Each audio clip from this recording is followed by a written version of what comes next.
Brenty, our lion is not lazy. It's busy watching around. I'm pretty sure it's a hungry lion and is hoping that there's going to be something that's going to come for a drink of water at the pan that it can maybe hunt. Now, Caden, you're asking how I can tell it's the same animal since since I last saw it was a cub. Well, there's two reasons. One is I know the rough age of this animal, and I know that it comes from a certain pride. And so if I just work back the time, I know that I saw cubs from that pride and from that female, and I know that she hasn't had any other cubs, or that pride hasn't had any other cubs besides these ones to fit in this time frame that we're in. So that's the easiest way, is that I know that 15 months ago, there was a lioness that had cubs from the Tsalala pride, and this is about the right age for this little one that we see here. So that's roughly how, but we could also use the pattern around the whisker area. So just above her, between her nose and her whiskers over there, you see there's lots of little dots that go along where the whiskers are coming out. Now that will be different on every single line. So if you know those little patterns over there, then you can work out exactly which line it is, and you can count those whiskers, and then any other markings like little nicks in the ears or anything like that would tell us. But like I say, I don't know exactly which one of the cubs. I just know that I saw all the cubs that she had, and so it's one of those cubs that we're seeing here. But shame, she's a very hot girl at the moment, lots of panting as well.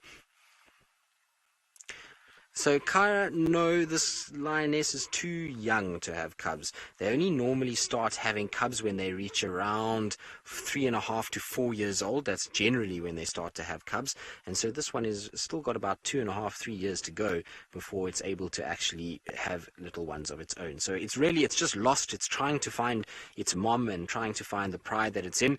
Now, the reason why it's lost is we don't actually know. I think it might be something to do with there's new males that have headed into the area where her pride is, and so those are the males that we normally see here, but they are new to that area, and that means that the males will often try and attack the cubs because they want to bring the mommy into heat again to be able to mate with her. And so we've got a situation where maybe that's what's happened, is the males have actually chased this little cub. That's maybe why she's got some bad scars, and then she's kind of come into this area, and she's probably going to try and see if she can get back towards where her pride is and hopefully rejoin them. But it's not easy for a young lion like this. If she makes it, it's going to be a really, really rare situation. I don't know if she's going to have the strength to do it. She probably doesn't really know how to hunt very well just yet.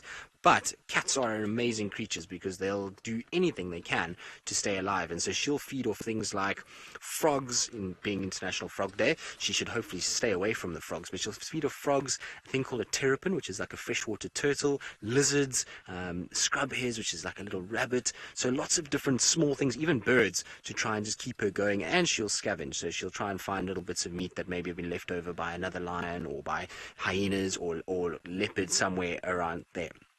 Now, while I watch her and see what she gets up to, it seems as though she might have spotted something and is very interested in something across the water. So while I watch where she goes, let's see across to Taylor, who has got something that is using its camouflage and is very similar to this cat.